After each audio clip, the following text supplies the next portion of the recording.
નમસ્કાર વિદ્યાર્થી મિત્રો, ગયા લેક્ચરમાં આપણે વિદ્યુત ભારિત કણ ચુંબકીય ક્ષેત્રમાં લંબ રૂપે દાખલ થાય ત્યારે થતી ગતિની વાત કરી કે જ્યારે કોઈ વિદ્યુત ભારિત કણ ચુંબકીય ક્ષેત્રને લંબ રૂપે દાખલ કરવામાં આવે ત્યારે તમને ખબર છે કે લાગતું ચુંબકીય બળ વેગને લંબ રૂપે હોય છે.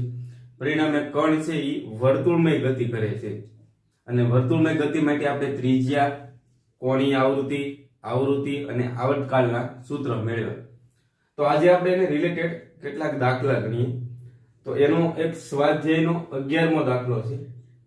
11મા દાખલામાં તમને માહિતી એ રીતે આપેલી છે કે એક ઓરડો લેવાનો છે અને ઓરડાની અંદર 6.5 ગોસ નું સમાન ચુંબકીય ક્ષેત્ર ઉત્પન્ન કરેલું છે.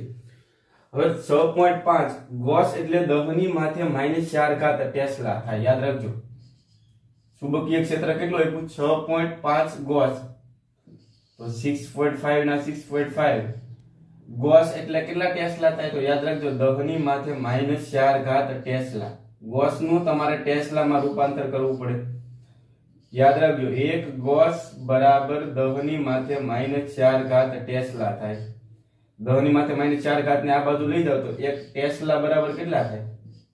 તો બરાબર ને આ બાજુ લઈ જાવ તો 10 ની 4 ગોસ થશે. 10 ની 4 ગોસ એટલે 10,000 થયા. એટલે જ્યારે 10,000 ગોસ ભેગા થાય ને ત્યારે 1 ટેસ્લા બને. તો 1 ગોસ બરાબર કેટલા ટેસ્લા થાય? યાદ રાખજો 10 ની માથે -4 ટેસ્લા. હવે આ ચુંબકીય ક્ષેત્રમાં લંબ રૂપે એક ઇલેક્ટ્રોન દાખલ કરવાનો છે અને કેટલા વેગથી?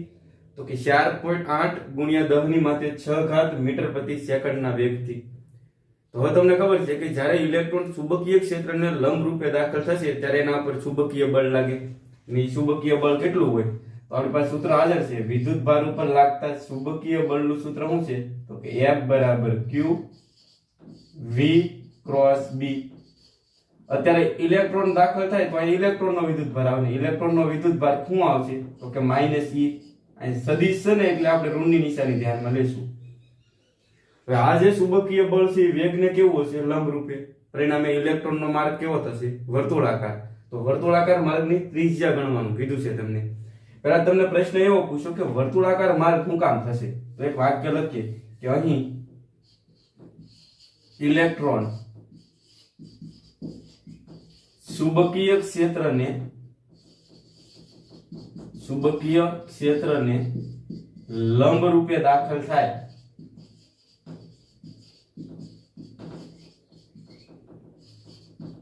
ત્યારે લાગતું ચુંબકીય બળ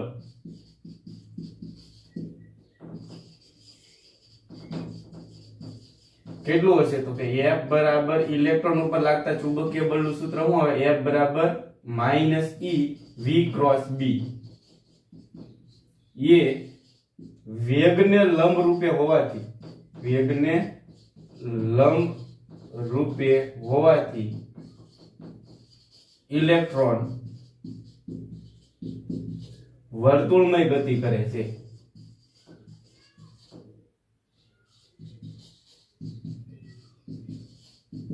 અને વર્તુળમય ગતિ કરે એટલે તમને ખબર છે કેન્દ્રગામી બળ લાગે. તો એ લખીએ કેન્દ્રગામી બળ. કેન્દ્રગામી બળ કોણ પૂરું પાડે? તો કે ચુંબકીય બળ. કેન્દ્રગામી બળનું સૂત્ર શું છે? તો કે mv²/r. બરાબર ને? અહીં આવશે ચુંબકીય બળ. આ બાજુ મૂલ્ય લીધું હોય તો આ બાજુ મૂલ્ય લેવું પડે. qvb sin θ. હવે થીટા એ કોની વચ્ચેનો ખૂણો હોય? તો કે v અને b વચ્ચેનો. હવે લંબ રૂપે દાખલ થયો એટલે sin θ કેટલો થવાનો? થીટા થવાનો 90. sin 90 ની કિંમત કેટલી થઈ જશે? 1. એટલે 1 ન લખો તો હાલે. હવે તમને અહીં વિદ્યુત ભાર કયો દાખલ કર્યો? તો કે ઇલેક્ટ્રોન. તો ઇલેક્ટ્રોનનો વિદ્યુત ભાર તમને ખબર હોય E જેટલો. આપણે એનું મૂલ્ય ધ્યાનમાં લઈશું. તો VV કેન્સલ થવાના. તો આના પછી તમને એની ત્રિજ્યા મળી જાય. R બરાબર સૂત્ર શું આવશે? Q. અને આ બાજુ લાવો અને આ બાજુ લઈ જાઓ તો mv/EB. કાલ આપણે mv/QB મેળવ્યું હતું, બરાબર ને? પણ આ ઇલેક્ટ્રોનનો વિદ્યુત ભાર મૂકી દો એટલે EB થઈ જશે. અહીં ઇલેક્ટ્રોનનું દળ આવશે, ઇલેક્ટ્રોનની ઝડપ આવશે અને ચુંબકીય ક્ષેત્ર આવશે. તો બધી વસ્તુ તમને રકમમાં આપેલી છે કે r બરાબર m એટલે ઇલેક્ટ્રોનનું દળ કેટલું હોય 9.1 ગુણ્યા 10 ની માથે માઈનસ 31 કિલોગ્રામ બરાબર. v એટલે ઇલેક્ટ્રોનની ઝડપ કેટલી રકમમાં આપેલી છે 4.8 ગુણ્યા 10 ની 6 છેદમાં e એટલે ઇલેક્ટ્રોનનો વિદ્યુત ભાર કેટલો હોય 1.6 ગુણ્યા 10 ની માથે માઈનસ 19 આવશે ને 10 ની માથે માઈનસ 19 અને b એટલે ચુંબકીય ક્ષેત્ર કેટલું છે 6.5 ગુણ્યા 10 ની માથે માઈનસ 4 આ બધાનો હિસાબ કરશો ને એટલે તમારે જવાબ આવશે 4.2 ગુણ્યા 10 ની માથે માઈનસ 2 ત્રિજ્યાનો એસઆઈ એકમ શું થાય મીટર. હવે 10 ની માથે માઈનસ 2 ભાવના તમે સેન્ટી લખી શકો એટલે ત્રિજ્યા કેટલી આવશે 4.2 સેન્ટીમીટર. તો આટલી ત્રિજ્યાના વર્તુળાકાર માર્ગે ઇલેક્ટ્રોન ગતિ કરતો હોય. તો આ તો સ્વાધ્યાયનો 11મો દાખલો. સ્વાધ્યાયના 12મા દાખલામાં હું પૂછ્યું છે કે ઇલેક્ટ્રોન છે એ ઓરડામાં દાખલ થાય છે, ચુંબકીય ક્ષેત્રને લંબ રૂપે જ દાખલ થાય છે, આટલા જ ચુંબકીય ક્ષેત્રમાં દાખલ થાય છે, આટલી ઝડપથી દાખલ થાય છે. તો એ વર્તુળાકાર માર્ગે ગતિ કરે ને એની આવૃત્તિ ગણો. તો તમારે આવૃત્તિ ગણવું હોય તો સ્વાધ્યાયના 12મા દાખલામાં જો તમે બે રીતે ગણી શકો. એક તો સૂત્ર તમે v બરાબર r ઓમેગા મૂકો એટલે ડાયરેક્ટ આવૃત્તિ મળે. r ના r ઓમેગા બરાબર મૂકો 2 પાઈ f. v તમને ખબર છે, r તમને અહીંથી મળી ગયા, કિંમત મૂકો એટલે આવૃત્તિ મળે. પણ આપણે આ નવો દાખલો છે એટલે નવી રીતે લખીએ. તો ફરીવાર આ જ રીતનો ઉપયોગ કરીએ કે અહીં કેન્દ્રગામી બળ બરાબર શું આવશે ચુંબકીય બળ. તો કેન્દ્રગામી બળનું સૂત્ર શું થાય mv²/r અને ચુંબકીય બળ આ ઇલેક્ટ્રોન ઉપર લાગતું ચુંબકીય બળ કેટલું આવે evb. vv કેન્સલ થયા તો અહીંયા શું આવશે m ના m. v બરાબર r ઓમેગા મૂકી શકો કે નહીં તમે છેદમાં r બરાબર શું આવશે eb. v તો કેન્સલ થઈ ગયા. હવે અહીંયા r r કેન્સલ થવાના કે નહીં તો ઓમેગા ઇઝ ઇક્વલ ટુ શું આવશે કે eb/m. કાલે આપણે qb/m મેળવ્યું હતું પણ ઇલેક્ટ્રોન છે એટલે e આવશે. હવે આવૃત્તિ કીધું એટલે ઓમેગા બરાબર તમે મૂકજો 2 પાઈ r તો શું આવશે eb/m અને f ને સૂત્રનો કરતા બનાવી દો તો eb/2 પાઈ ને બરાબર ને આ બાજુ લાવો તો 2 પાઈ m થશે. હવે e એટલે કેટલા છે કયો 1.6 ગુણ્યા 10 ની માથે માઈનસ 19 b તમને કેટલું આપ્યું 6.5 ગુણ્યા 10 ની માથે માઈનસ 4 2 ના 2 પાઈ બરાબર 3.14 અને m એટલે ઇલેક્ટ્રોન નું દળ 9.1 ગુણ્યા 10 ની માથે માઈનસ 31 આ બધાનો હિસાબ કરશો ને એટલે તમારો જવાબ આવશે 18.18 ગુણ્યા 10 ની 6 હર્ટ્ઝ બરાબર. ને 10 ની 6 ફાળો ત્યાં તમે મેગા લખી શકો તો મેગા હર્ટ્ઝ. આવૃત્તિ શું બતાવે કે ઇલેક્ટ્રોન છે ને એ આટલા પરિભ્રમણ કરતો હોય 1 સેકન્ડમાં. 18.18 ગુણ્યા 10 ની 6 પરિભ્રમણ 1 સેકન્ડમાં ઇલેક્ટ્રોન કરતો હોય. હવે તમને બીજો પ્રશ્ન એમાં એવો પૂછ્યો કે આવૃત્તિનો આધાર એની રેખીય ઝડપ ઉપર છે. તો તમે આવૃત્તિનું સૂત્ર જુઓ તો એમાં ક્યાંય રેખીય ઝડપ નથી આવતી. એટલે આપણે એવું કહીએ કે આવૃત્તિ છે એ રેખીય ઝડપથી સ્વતંત્ર છે. તો લખવાનું આમ આવૃત્તિ રેખીય ઝડપ પર આધારિત નથી. ઝડપ પર આધારિત નથી. તો મિત્રો આ બે દાખલા હતા સ્વાધ્યાયનો 11મો અને 12મો. અગાઉના દાખલા જેવું ઉદાહરણ નંબર 3 આપેલું છે. ત્રીજા દાખલાની અંદર તમને સમાન ચુંબકીય ક્ષેત્રનું મૂલ્ય આપ્યું છે 6 ગુણ્યા 10 ની માથે -4 ટેસ્લા. -4 ટેસ્લા એટલે 1 ગોસ થયું એટલે 6 ગોસનું ચુંબકીય ક્ષેત્ર આપ્યું છે. આ ચુંબકીય ક્ષેત્રની અંદર ઇલેક્ટ્રોનને તમારે દાખલ કરવાનો છે. 3 ગુણ્યા 10 ની 7 ઘાત મીટર પ્રતિ સેકન્ડના વેગથી. અને એ પણ કઈ રીતે? તો કે ચુંબકીય ક્ષેત્રને લંબ રૂપે. એટલે તમને ખબર છે કે કણનો ગતિમાર્ગ કેવો થશે? વર્તુળાકાર. તો વર્તુળાકાર માર્ગની ત્રિજ્યા ગણવાનું કીધું, આવૃત્તિ ગણવાનું કીધું અને ગતિ ઉર્જા ગણવાનું કીધું. તો ત્રિજ્યા ગણતા તમને આરામથી આવડી જાય. લંબ રૂપે દાખલ થાય એટલે વર્તુળમય ગતિ કરે છે, વર્તુળમય ગતિ કરે એટલે કેન્દ્રગામી બળ લાગે. તો કેન્દ્રગામી બળ કોણ પૂરું પાડે? તો કે ચુંબકીય બળ. કેન્દ્રગામી બળનું સૂત્ર શું આવશે? mv²/r. અને ચુંબકીય બળ શું આવશે? evb. બરાબર ને? vv કેન્સલ થશે. અહીં ઇલેક્ટ્રોન છે એટલે ઇલેક્ટ્રોનનો વિદ્યુતભાર ધ્યાનમાં લેવો પડે. તો ફાઇનલી r બરાબર શું થશે? mv ના છેદમાં eb. m એટલે ઇલેક્ટ્રોનનું દળ, આ ઇલેક્ટ્રોન દાખલ થાય છે એટલે 9.1 ગુણ્યા 10 ની માથે -31 ઘાત. v એટલે ઝડપ તમને આપેલી છે 3 ગુણ્યા 10 ની 7 ઘાત. e એટલે ઇલેક્ટ્રોનનો વિદ્યુતભાર 1.6 ગુણ્યા 10 ની માથે -19 ઘાત. અને b એટલે ચુંબકીય ક્ષેત્ર 6 ગુણ્યા 10 ની માથે -4 ઘાત. આ બધાનો હિસાબ કરો એટલે ત્રિજ્યા તમારે આવશે r બરાબર 28.12 ગુણ્યા 10 ની માથે -2 ઘાત મીટર. અને -2 ઘાત હોય અને તમે સેન્ટી કહી શકો તો ફાઇનલ જવાબ શું આવશે? 28.12 સેન્ટીમીટર. જો ત્રિજ્યા મળી ગઈ તમને. હવે બીજું પૂછ્યું છે આવૃત્તિ. આવૃત્તિ તમે આ સૂત્રનો ઉપયોગ કરીને તમે ગણી શકો. બરાબર ને? અહીંયા તમે r ઓમેગા મૂકો. બરાબર? vv કેન્સલ થાય પછી r ઓમેગા મૂકો અને ઓમેગા બરાબર 2π મૂકો એટલે તમને આવૃત્તિ મળી જશે. પણ અહીંયા એક જ દાખલો છે. બરાબર ને? એટલે ડાયરેક્ટ આપણે આવૃત્તિ આમ લખીએ કે v બરાબર સૂત્ર છે આપણી પાસે r ઓમેગા. તો v ના v,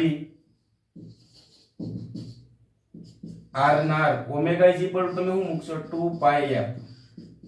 તો ફાઇનલી f ને સૂત્રનો કરતા બનાવી દેશો તો f બરાબર શું થાય? v/2πr. v તો તમને રકમમાં આપ્યા છે 3 ગુણ્યા 10 ની 7 ઘાત. 2 ના 2, પાય બરાબર મૂકજો 3.14 અને r એટલે ત્રિજ્યા તમને અહીં મળી છે. બરાબર ને? 28.12 ગુણ્યા 10 ની માથે -2 ઘાત.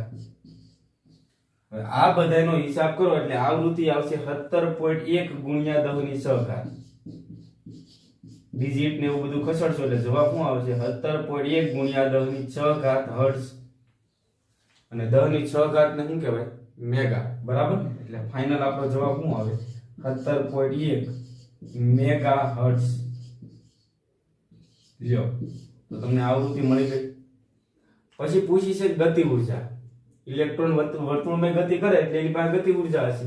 તો લખીએ ખાલી ઉર્જા કીધું એટલે તમારે સમજી જવાનું કે એની પાસે કઈ ઉર્જા હશે? ગતિ ઉર્જા. તો ગતિ ઉર્જાનું સૂત્ર તો આપણે બાળપણથી ભણતા આવીએ છીએ. બરાબર ને? 1/2 mv². તો 1/2 ના 1/2 m એટલે ઇલેક્ટ્રોનનું દળ 9.1 ગુણ્યા 10 ની માથે -31 ઘાત. અને v બરાબર તમને ઝડપ આપી છે 3 ગુણ્યા 10 ની 7 ઘાત. પાછો એનો વર્ગ કરી નાખવાનો. હવે વિદ્યાર્થી મિત્રો ખાસ ધ્યાન અહીંયા રાખજો. આ જે તમને ગતિ ઉર્જા મળશે આનો હિસાબ કરશો ત્યારે એ તમને જૂલમાં મળશે. દાખલામાં હું કીધું ઇલેક્ટ્રોન વોલ્ટમાં મેળવો. હવે ઇલેક્ટ્રોન વોલ્ટમાં ફેરવવા માટે તમારે શું કરવું પડે? ઇલેક્ટ્રોનના વિદ્યુતભાર વડે ભાગી નાખવાનું. જૂલમાંથી ઇલેક્ટ્રોન વોલ્ટમાં ફેરવવા માટે શું કરશો? 1.6 ગુણ્યા 10 ની માથે -19 ઘાત વડે ભાગશો ને એટલે આ જે ગતિ ઉર્જા હશે ઇલેક્ટ્રોન વોલ્ટમાં હશે. તો હવે આનો હિસાબ કરશો તો જવાબ એક આટલો આવશે 2.5 ગુણ્યા 10 ની 3 ઘાત ઇલેક્ટ્રોન વોલ્ટ. આડાવાળા ડિજિટ કશે નાખવાના. બરાબર ને? તમને કિલો ઇલેક્ટ્રોન વોલ્ટમાં પૂછ્યું એટલે 10 ની 3 ઘાત લાવવું જરૂરી. એટલે તમે ગમે એમ કરીને ડિજિટ ખસેડીને અહીં 10 ની 3 ઘાત લાવી દેજો. અને 10 ની 3 ઘાત ને શું કહેવાય? કિલો. એટલે ફાઇનલ જવાબ શું આવશે? 2.5 કિલો ઇલેક્ટ્રોન વોલ્ટ. જૂલમાંથી ઇલેક્ટ્રોન વોલ્ટમાં ફેરવતા આવડી જવું જોઈએ. આ જે શરૂઆતમાં ગતિ ઉર્જા મળશે એ જૂલમાં મળશે. અને 1.6 ગુણ્યા 10 ની માથે -19 ઘાત વડે ભાગો એટલે આ આખી ગતિ ઉર્જા ઇલેક્ટ્રોન વોલ્ટમાં થઈ ગઈ. પણ કિલો ઇલેક્ટ્રોવોલ્ટમાં પૂછી એટલે તમારે ડિજિટ ગમે એમ કરીને ખસેડીને તેની ઘાત બતાવવી પડે. 3 ઘાતને શું કહેવાય? કિલો. તો આ હતું ઉદાહરણ નંબર. હવે તમને આવો પ્રશ્ન પૂછે કે જ્યારે વિદ્યુત ભારિત કણ ચુંબકીય ક્ષેત્ર સાથે થીટા ખૂણે દાખલ થાય ત્યારે તે કેવા પ્રકારની ગતિ કરે એની વાત કરવાની છે. એક વાત તો તમને ક્લિયર હોવી જોઈએ કે ચુંબકીય ક્ષેત્રને લંબ રૂપે દાખલ થાય તો એનો ગતિમાર્ગ કેવો હોય? વર્તુળાકાર. પણ હવે થીટા ખૂણે દાખલ થાય તો એની ગતિ કેવી હોય એની વાત કરવાની છે આપણે. તો એના માટે આપણે એક ચુંબકીય ક્ષેત્ર ધ્યાનમાં લઈએ. અત્યારે ચુંબકીય ક્ષેત્ર છે ને હું x દિશામાં બતાવું. બરાબર, આ x દિશા એટલે ચુંબકીય ક્ષેત્ર b ની દિશા. બરાબર, આ ચુંબકીય ક્ષેત્ર કઈ દિશામાં છે? તો કે x દિશામાં. ગયા લેક્ચરમાં આપણે ચુંબકીય ક્ષેત્ર અંદર જતી દિશામાં લીધું હતું, અહીંયા આપણે x દિશામાં લઈએ. તો પહેલા વાત તો તમને એ કહી દઉં કે વિદ્યુત ભારિત કણ ચુંબકીય ક્ષેત્રની દિશામાં દાખલ થાય. જો આ રીતે આપણે દાખલ કરીએ v જેટલા વેગથી, તો અત્યારે v અને b વચ્ચેનો ખૂણો કેટલો થાય? તો તમને ખબર પડે છે v અને b બંને એક જ દિશામાં છે એટલે મને કહેશો આના પર ચુંબકીય બળ કેટલું લાગશે? F બરાબર સૂત્ર શું છે? q vb sin θ. અત્યારે v અને b વચ્ચેનો ખૂણો કેટલો છે? 0. અને sin 0 ની કિંમત શું થાય? 0. એટલે ચુંબકીય બળ કેટલું થઈ જાય? 0. ને ચુંબકીય બળ 0 થશે એટલે ખાસ ધ્યાન રાખજો. ફરી એકવાર કહો, આના ઉપર કોઈ ચુંબકીય બળ લાગવાનું નથી. અને ચુંબકીય બળ ન લાગે એટલે જે દિશામાં ગતિ કરતો હોય એ દિશામાં ગતિ કરવા મળશે. તો અત્યારે v અને b વચ્ચેનો ખૂણો 0 છે એટલે ચુંબકીય બળ 0 છે અને પરિણામે આ જે વિદ્યુતભાર છે એ જે દિશામાં ગતિ કરતો ને એ દિશામાં ગતિ કરશે. એટલે આનો ગતિમાર્ગ સુરેખ હોય. અત્યારે v અને b વચ્ચેનો ખૂણો જો 0 હોય, થીટા બરાબર 0 હોય તો કણનો ગતિમાર્ગ કેવો હોય? સુરેખ હોય. યાદ રાખજો. તમે આ રીતે સમજી શકો કે આના પર લાગતું ચુંબકીય બળ ગણવું હોય, F બરાબર સૂત્ર છે q v ક્રોસ b. તો અત્યારે મને કહેશો v કઈ દિશામાં છે? તો કે x દિશામાં એટલે i કેપ આવે. b કઈ દિશામાં છે? x દિશામાં એટલે i કેપ આવે. i ક્રોસ i એટલે જવાબ આવે 0. એટલે કોઈ ચુંબકીય બળ નહીં લાગે. એટલે જે દિશામાં ગતિ થતી હોય ને એ દિશામાં જવાનું. એટલે એનો ગતિમાર્ગ કેવો હોય? સુરેખ. હવે થીટા બરાબર આપણે 90 ડિગ્રી લીધી. તો આપણે ગયા વખતે વાત કરી કે અત્યારે થીટા બરાબર 90 એટલે ચુંબકીય ક્ષેત્રને લંબ રૂપે થયું. અને ચુંબકીય ક્ષેત્રને લંબ રૂપે હોય એટલે એના ઉપર ચુંબકીય બળ લાગે. અને ચુંબકીય બળ લાગે એટલે પરિણામે વર્તુળમય ગતિ કરશે. તો ગયા લેક્ચરમાં વાત કરીએ એમ જો લંબ રૂપે દાખલ થાય તો એ કેવી ગતિ કરે? વર્તુળમય ગતિ કરે.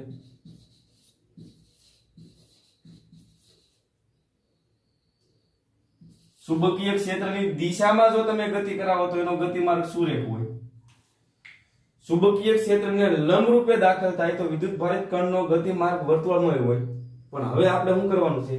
કઈ ચુંબકીય ક્ષેત્રની દિશામાં નથી રાખવાનો અને એને લંબ રૂપે નથી રાખવાનું. આપણે એને થીટા ખૂણે દાખલ કરવાનો છે. તો અહીંથી હું વિદ્યુત ભારિત કણને ચુંબકીય ક્ષેત્ર સાથે થીટા ખૂણે v જેટલા વેગથી દાખલ કરું. અહીં આપણો વિદ્યુત ભારિત કણ q છે. આ એનો વેગ થવાનો. અને ચુંબકીય ક્ષેત્ર સાથે કેટલા ખૂણે દાખલ કરવાનો છે? થીટા ખૂણે. 0 કરતા વધારે છે, 90 કરતા ઓછો છે. તો એનો ગતિમાર્ગ કેવો થાય ને એની વાત કરવાની છે. તો હવે તમને ખબર પડે છે કે વેગ છે એ થીટા ખૂણે છે એટલે વેગના બે ઘટકો મળે. એક થીટાની નજીકનો ઘટક આવે v cos θ. આ કઈ દિશામાં છે? તો કે x દિશામાં એટલે આપણે એને x ઘટક કહીશું. અને બીજો જે ચુંબકીય ક્ષેત્ર v cos θ ને લંબ રૂપે જે મળશે ઈ ઘટક મળશે v sin θ. ઈ y દિશામાં છે એટલે આપણે vy કહીશું. તો હવે વિદ્યુત ભારના જે વેગ હતા એના આપણે વિભાજન કરીને બે ઘટકોમાં રૂપાંતર કર્યું. તો હવે તમારે આ વેગનો વિચાર કરો તો આ વેગને લીધે વિદ્યુત ભાર ઉપર બળ લાગશે. આ વેગને લીધે વિદ્યુત ભાર ઉપર લાગતું બળ ગણવું સૂત્ર આપણી પાસે હાજર છે. F બરાબર q vx cross b. Check કરવું તો કરો. તો vx અને b વચ્ચેનો ખૂણો કેટલો થવાનો? vx કઈ દિશામાં છે? તો કે x દિશામાં, એટલે અહીંયા આવે i કેપ. ચુંબકીય ક્ષેત્ર કઈ દિશામાં છે? તો કે x દિશામાં, એટલે અહીંયા આવે i cap. i cross i એટલે જવાબ આવે 0. એટલે તમને અહીંયા ચુંબકીય બળ કેટલું મળશે? 0. એટલે કે x ઘટકને લીધે કોઈ ચુંબકીય બળ નહીં લાગે, કારણ કે એ ચુંબકીય ક્ષેત્રની દિશામાં છે. જ્યારે y ઘટકને લીધે એના પર ચુંબકીય બળ લાગશે કે નહીં? તો y ઘટકને લીધે કેટલું ચુંબકીય બળ લાગે? Fm બરાબર સૂત્ર શું છે? q vy cross b. હવે જો કઈ દિશામાં લાગે એ તમારે જાણવું હોય તો તમે જાણી શકો. તો vy કઈ દિશામાં છે? તો કે ઉપર તરફ, ને ઉપર તરફ હોય એટલે આપણે એને j કેપ કહેશું. ક્રોસ b કઈ દિશામાં છે? તો કે x દિશામાં, એટલે i આવશે, અને j ક્રોસ i એટલે માઈનસ k થાય. એટલે વેગના y ઘટકને લીધે જે ચુંબકીય બળ લાગે એ માઈનસ k કેપ એટલે ઋણ z દિશામાં લાગે, એટલે એ બળ છે અંદર તરફ હશે. vy ઉપર તરફ છે, b આમ છે, અને જે બળ લાગે છે એ ક્યાં છે? વેગને લંબ રૂપે અંદર તરફ. તો હાલો આ જે ચુંબકીય બળ આ વેગને લંબ રૂપે છે, અને વેગને લંબ રૂપે હોય એટલે તમને ખબર છે કણ વર્તુળમય ગતિ કરે. એટલે આ વેગને લીધે કણ છે y ઘટકને લીધે કણ કેવું ગતિ કરશે? વર્તુળમય ગતિ. ને બીજી એક વાત કે હારો x દિશામાં પાછો વેગ છે, x દિશામાં વેગ શૂન્ય નથી, એટલે કણ વર્તુળમય ગતિ તો કરતો જ હશે, પણ vx વેગને લીધે પાછો x દિશામાં રેખીય ગતિ કરતો હોય. એટલે થશે હું કણનો ગતિમાર્ગ આવો થશે. જેવો તમે અહીંથી દાખલ કરશો ને એટલે વર્તુળમય ગતિ તો થવા મળશે જ તે, પણ વેગના x ઘટકને લીધે પાછો x દિશામાં ગતિ કરશે. એટલે કણ હવે આ રીતે જોવાનું. તો આ જે ગતિમાર્ગ છે ને એને સર્પિલ આકાર કહેવાય, સ્પાઇરલ જેવો આકાર કહેવાય, અથવા અંગ્રેજીમાં એને હેલિકલ આકાર કહેવાય. તો એક વાત તો ક્લિયર થઈ ગઈ કે જ્યારે ચુંબકીય ક્ષેત્રને લંબ રૂપે દાખલ થાય ત્યારે ગતિમાર્ગ વર્તુળાકાર હોય, ચુંબકીય ક્ષેત્રની દિશામાં દાખલ થાય તો ગતિમાર્ગ સુરેખ હોય, અને થીટા ખૂણે દાખલ થાય તો એનો ગતિમાર્ગ કેવો હોય? હેલિકલ હોય છે. વર્તુળમય ગતિ કોને લીધે કરે છે? ખબર પડે છે? વેગના y ઘટકને લીધે. અને રેખીય ગતિ કોને લીધે કરે છે? તો કે વેગના x ઘટકને લીધે. તો હું એક વાત લખી નાખું કે જો ખૂણો 0 કરતા મોટો હોય અને 90 ડિગ્રી કરતા ઓછો હોય તો કણનો ગતિમાર્ગ કેવો થાય? હેલિકલ. આ ભૂલાવું જોઈએ નહીં. તો હવે આ જે વર્તુળાકાર માર્ગે ગતિ કરે એની મારે ત્રિજ્યા ગણવી છે. આ હેલિકલ માર્ગની મારે ત્રિજ્યા ગણવી છે. તો આરામથી ગણી શકો તમે. તો અત્યારે તમારી પાસે સૂત્ર હાજર છે, mv²/r. વર્તુળમય ગતિ ત્યારે જ કરતો હોય કે એના ઉપર કેન્દ્રગામી બળ લાગે, બરાબર ને? કેન્દ્રગામી બળ. કેન્દ્રગામી બળ પૂરું કોણ પાડે? તો કે ચુંબકીય બળ. કેન્દ્રગામી બળનું સૂત્ર શું છે? mv²/r. અને ચુંબકીય બળનું સૂત્ર શું હશે? qvb sin θ. થીટા ની વાત પછી કરીએ આપણે. પણ તમે મને કહેશો વર્તુળમય ગતિ કોને લીધે કરે છે? તો કે વેગના y ઘટકને લીધે વર્તુળમય ગતિ કરે છે. એટલે આ વેગનો કયો ઘટક આવશે? y ઘટક. x ઘટકમાં તો ચુંબકીય બળ શૂન્ય થઈ જાય છે, બરાબર? તો અહીં વેગનો કયો ઘટક આવશે? y ઘટક. તો અહીં જે ખૂણો આવવાનો છે કોની વચ્ચેનો ખૂણો છે? vy અને b વચ્ચેનો હોય. તો vy ઉપર તરફ છે, b આમ છે, તો બંને વચ્ચેનો ખૂણો કેટલો થાય? sin 90. ને sin 90 ની કિંમત કેટલી થાય? 1. એટલે એ ન લખો તો હાલે. હવે vy કેન્સલ થવાના. તો finally r is equal to શું થશે? r ને આ બાજુ લઈ જાવ તો mvy/qb. તો m ના m, vy ભાળના તમે શું લખી શકો? v sin θ/qb. તો જ્યારે વિદ્યુત ભારિત કણ ચુંબકીય ક્ષેત્ર સાથે થીટા ખૂણે દાખલ થાય ત્યારે વર્તુળાકાર માર્ગની ત્રિજ્યા ગણવા માટેનું સૂત્ર આવ્યું હતું. જો લંબ રૂપે દાખલ થાય તો થીટા બરાબર 90 મૂકી દો, sin 90 ની કિંમત 1, એટલે આપણે ગયા લેક્ચરનું સૂત્ર મળી ગયું. પણ જો થીટા ખૂણે દાખલ થાય તો તમારે શું આવશે? sin θ. તો વર્તુળાકાર માર્ગની ત્રિજ્યા ગણવાનું કહે તો તમારે આ રીતે ગણી શકવાનું. બીજી એક વાત કે અમારે હવે આવર્તકાળ ગણવો છે. આવર્તકાળ એટલે એક પરિભ્રમણ પૂર્ણ કરતા લાગતો સમય. તો વિદ્યુત ભારિત કણ સપોઝ અહીંથી ગતિ કરતો કરતો ગયો અને અહીંથી અહીંયા સુધી પહોંચે ત્યાં સુધીમાં એક પરિભ્રમણ પૂર્ણ કર્યું કહેવાય. તો સમય એક પરિભ્રમણ પૂર્ણ કરતા લાગતો સમય ગણવો છે, જેને કહેવાય આવર્તકાળ. પેલા મને કહેશો વર્તુળમાં ગતિ કોને લીધે કરે છે? તો કે વેગના y ઘટકને લીધે. એટલે આપણે એક આવું વાક્ય લખીએ કે વેગ બરાબર અંતરના છેદમાં સમય. તો વર્તુળમાં ગતિ કોને લીધે કરે છે? તો કે વેગના y ઘટકને લીધે. હવે એક પરિભ્રમણ પૂર્ણ કરશે અહીંથી અહીંયા સુધીમાં, આની ત્રિજ્યા લઈ લઈએ આપણે r. ત્યાં સુધીમાં અંતર કેટલું કાપે? તો કે એના પરિઘ જેટલું, એટલે કે 2πr જેટલું.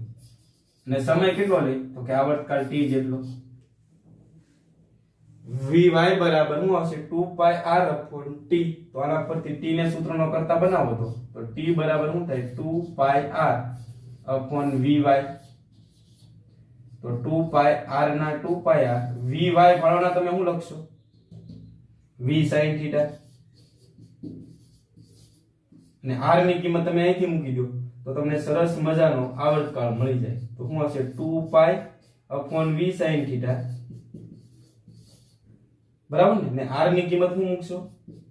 mv sin θ/qb. sin θ cancel થશે, vv કેન્સલ થશે, એટલે ફાઇનલી આવર્તકાળનું સૂત્ર શું આવ્યું હતું? 2πm શું આવશે? qb. આ જ આવર્તકાળ આપણને લંબ રૂપે દાખલ થાય ને ત્યારે મળ્યો હતો. તો આવર્તકાળને થીટા રેખા લેવા દેવા છે ખૂણા હારે. લંબ રૂપે દાખલ થાય તોય આ આવર્તકાળ મળે છે, અને થીટા ખૂણે દાખલ થાય તોય આ જ આવર્તકાળ મળે છે. એટલે આવર્તકાળને ખૂણા હારે કઈ લેવા દેવા નથી. આવર્તકાળ મળે એટલે આવૃત્તિ મળી જાય તમને. તો 1/t એટલે f થયા. 1/t એટલે f થાય કે નહીં? તો આને ઉલટાવી નાખો તો શું આવશે? qb/2πm. તો તમને આવૃત્તિ મળી ગઈ. થીટા ખૂણે દાખલ થાય ત્યારે આ જ આવૃત્તિ આપણને લંબ રૂપે દાખલ થાય ત્યારે મળી હતી. અને 2π ને બરાબર ને આ બાજુ લાવો એટલે 2πm થવાના, 2πf થવાના. બરાબર ને? તો અહીં શું રહેશે? qb/m. અને 2πf એટલે થયા ઓમેગા. આ સૂત્ર બધા યાદ રાખજો, MCQ સોલ્વ કરવામાં કામ આવશે. તો પેલા ગયા લેક્ચર માટે પેલા ઓમેગા મેળવ્યું હતું, પછી f મેળવ્યું હતું, પછી t મેળવ્યું હતું. આમાં શું કર્યું? પેલા આપણે t મેળવ્યું, એના ઉપરથી f મેળવ્યું ને એના ઉપરથી ઓમેગા મેળવ્યું. તો t, f અને ઓમેગા ના સૂત્ર આપણે 90 ડિગ્રીએ દાખલ થાય ને એના જેવા જ છે. એટલે એમાં કાંઈ ફેર પડતો નથી. ફેર ખાલી ત્રિજ્યામાં પડે. ત્રિજ્યાને ખૂણા હારે લેવા દેવા છે, ખાસ ધ્યાન રાખજો. આમાં એક બીજી એક વસ્તુ આ છે કે જ્યારે વિદ્યુત ભારિત કણ અહીંથી સપોઝ નીકળ્યો, હવે એક પરિભ્રમણ પૂર્ણ કરે ત્યારે ક્યાં હશે? તો ગતિ કરતો કરતો એક ભ્રમણ દરમિયાન વિદ્યુત ભારિત કણ છે અહીંયા પહોંચી ગયો છે. અહીંથી અહીં સુધી પહોંચવા માટે જે સમય લીધો હોય એ કોના જેટલો હોય? તો કે આવર્તકાળ t જેટલો. બરાબર? તો t સમયમાં એ x દિશામાં આટલું અંતર કાપે. કયા વેગથી? તો કે v cos θ વેગથી. અને x દિશામાં જે આ અંતર કાપે ને એને પેચ કહેવાય અથવા પિચ અંતર કહેવાય. શું કહેવામાં આવે છે? x દિશામાં ગતિ કરતો કરતો આ જે અંતર કાપે એક ભ્રમણ દરમિયાન એને શું કહેવામાં આવે છે? પિચ કહેવામાં આવે. તો વધારાનું આ અંતર ગણવાનું કે તો આપણી પાસે સૂત્ર છે વેગ બરાબર અંતરના છેદમાં સમય. અંતરના છેદમાં સમય. તો અંતર ઇઝ ઇક્વલ ટુ શું થાય? વેગ ગુણ્યા સમય થાય. અંતર બરાબર વેગ ગુણ્યા સમય.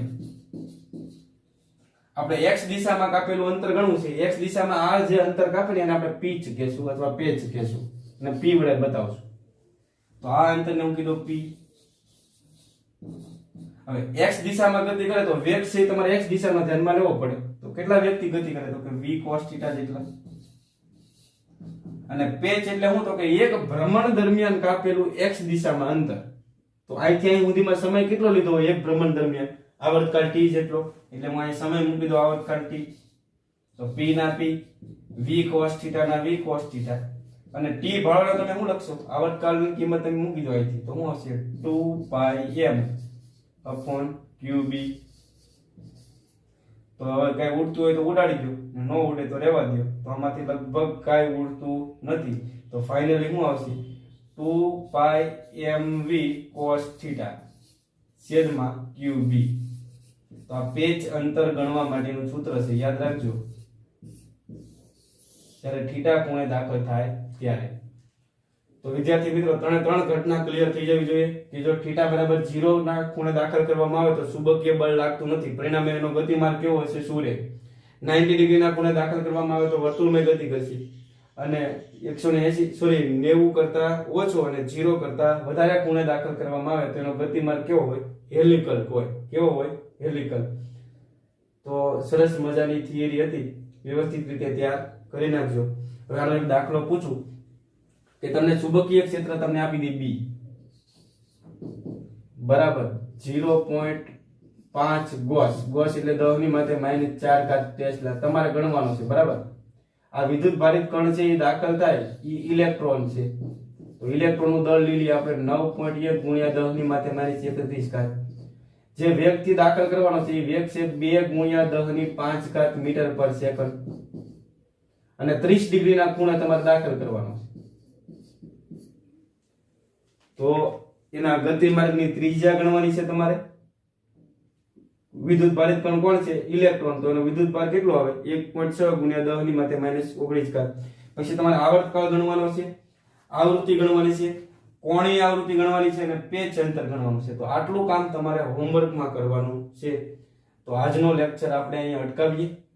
આવતા લેક્ચરમાં ફરીવાર મળીશું એક નવા ટોપિક સાથે. ત્યાં સુધી ગુડ બાય.